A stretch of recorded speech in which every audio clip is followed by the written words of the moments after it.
I'm concerned that your decision to allow offshore drilling could have the effect of chilling investment into alternate sources of energy. And I'm interested in what incentives you're going to be proposing to establish the conditions and to stimulate research and development and expansion of that critical sector. We invested in wind, we invested in solar, we invested in biomass, we invested in research and development, we invested in battery technologies. Here's the challenge that we have. We don't yet have the technological breakthroughs that can completely replace fossil fuels. What we have is the grand unified field theory. With it, you can create inexhaustible free energy, end all diseases, produce unlimited food, travel anywhere in the universe, build the ultimate supercomputer, artificial intelligence, and obsolete all existing technology. So for the next 10 years, next 20 years, we're still going to be using oil, we're still going to be using coal, we're still going to be using natural gas, we're still going to be using the traditional sources to fuel our cars, to heat our homes, to run our big power plants, etc. Unless somebody here invents something tomorrow, which would be very helpful, and if you have it, let me know. With all due respect, this is me letting you know. How is it possible to make such outrageous claims? Because we have the secret that connects all of the world's technologies together, numbers. We discovered that numbers are real, a living language, a jigsaw puzzle that when pieced together no longer creates a rendition or approximation of reality. Numbers are reality, neither flat nor arbitrary nor imaginary nor irrational. They are actually points or locations that fold out into a 3D shape defining space and time literally.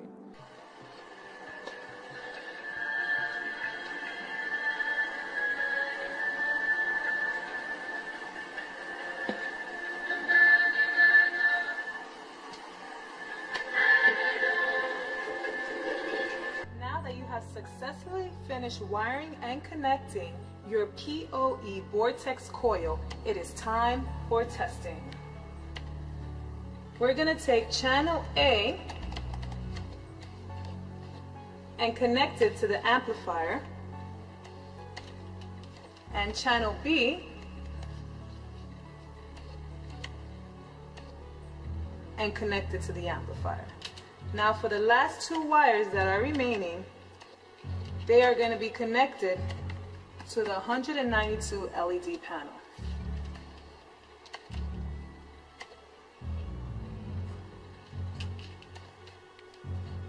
Turn it on, and voila.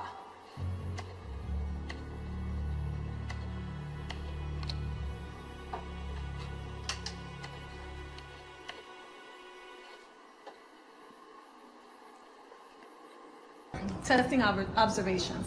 Controllable low voltage ozone production, multiple magnetic monopole detection, energy gains using a 1-to-1 ratio, 1-to-1 ratio coils, coil sensitivity to the Earth's magnetic field, bioelectric interactions with the coil, energy reduction when charging batteries or spinning magnets, synchronization of multiple rotors at different axes, plasma excitation through the center of a vortex coil, increased growth rates in plants around coils, self-cooling properties when running high voltage, very large magnetic fields for little input power, 576 LEDs illuminated using only 1 watt of power, and many more. Just this humble little device implies more about the laws of physics than most, if not all, expensive technologies on the market today.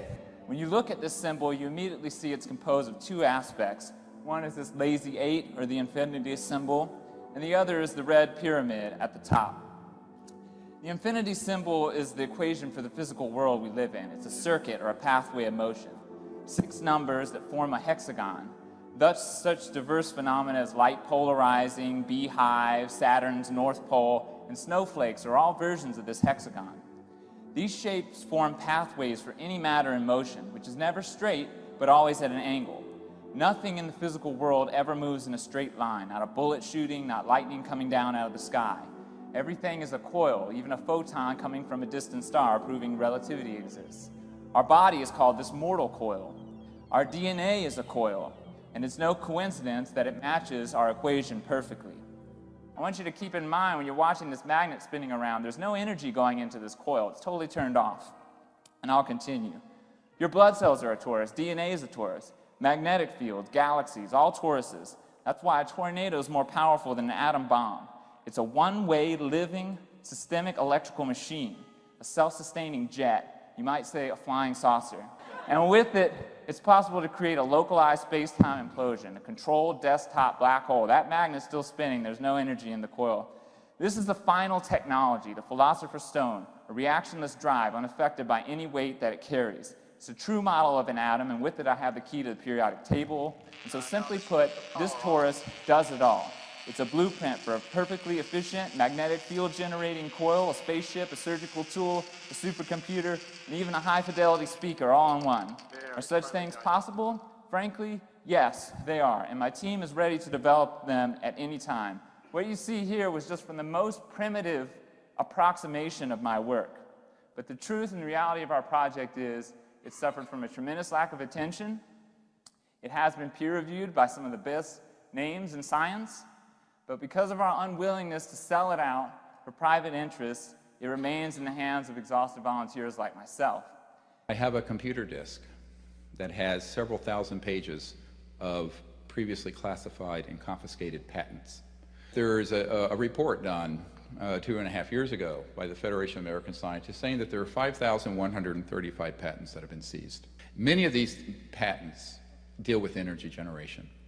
And there has been an abuse of the National Security Act that has permitted the seizure of these documents. Now, this report by Stephen Aftergood should be headline news in all the world's media. It has not been. We have to ask the question, why?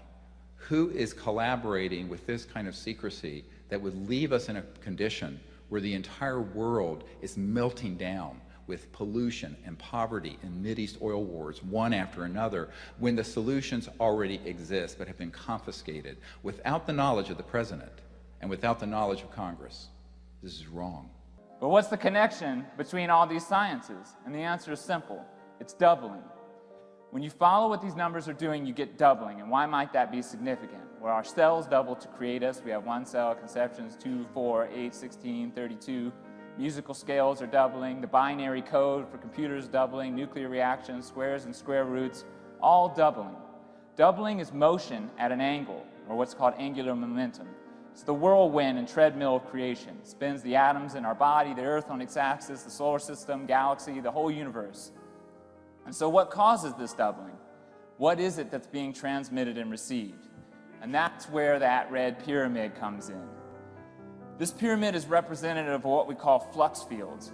We have electricity. At the center of electricity is magnetism. At the center of magnetism is a flux. It's a higher dimensional energy known by many names such as dark energy, tachyons, monopoles, gravitons. We call it etheron energy. It's the energy that's keeping us conscious and alive, and it's not a static or stationary energy. It's a pulse, it's a surge, it's the beating heart of all existence.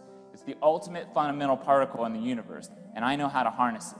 Now, in the early days, let's go back to the time of Tesla. They were observing with usually DC power systems, direct current, as opposed to alternating current, which we use in our homes, which Nikola Tesla invented or came up with. That would have this effect where a certain amount of energy would go into a system, more would come out.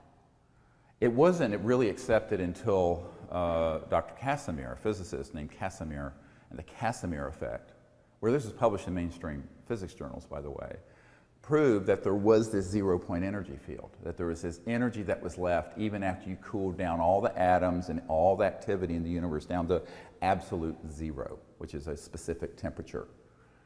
And there's still this energy there. And that zero-point energy field, as it turns out, is embedded everywhere in space, not outer space, here in this room. So that every cubic centimeter of space in this room, for example, has enough power to run at least the United States for a day, a cubic centimeter.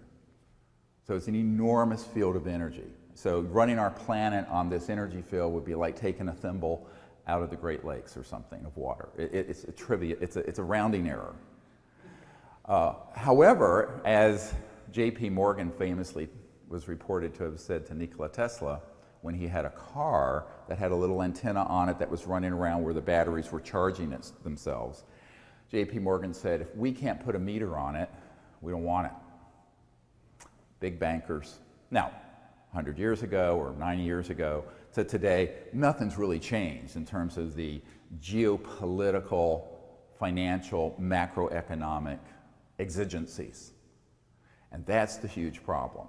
Ancient cultures knew that there was an energy grid around the world. We're only rediscovering this energy grid, and it seems to be that these ancient cultures built all their sacred temples and sites on these nodal points of this giant energy grid around the world.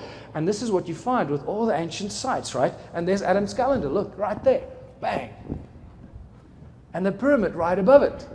So this is phenomenal, because then you find this clay tablet, and this is real. This is not even a Sitchin translation. This comes from the Schoen collection in Oslo. And it says, in distant days, in those days after destinies had been decreed, after An and Enlil had set up the regulations for heaven and earth, Enki, the exalted knowing God, by the rules for heaven and earth, the fixed rules, he set up cities. My God, what are they telling us here? They knew that there was an energy grid that covered the earth, and that this energy grid was somehow echoed in the sky. The rules for heaven and earth. This was mimicked in the sky. And there's a lot more information I can share with you about physical evidence that there is, in fact, this energy grid in the sky. It is also now evident that the Anunnaki were the ones that put this energy grid in the sky. 2 days before I left to come here, I got a phone call from a guy that knows how to measure this stuff. He has no idea that I'm talking about this. Out of the blue, he told me, you know what, I started measuring these weird energy grids above the North Pole and above the South Pole. They're about 20 by 20 kilometers. And I found scattered fragments of it around the world. It's like it's the remains of some ancient energy grid around the planet. The rules, the fixed rules for heaven and earth. And then suddenly I discover that David Wilcock's been talking about these rules that are encoded in the emblems of the Air Force and the Army and whatever in the military. And they refer to these bands around the earth as the rules. They don't know where they come from, but they've always been there. Well, guess what? The Sumerian tablets just tell us where they come from and who put them in place.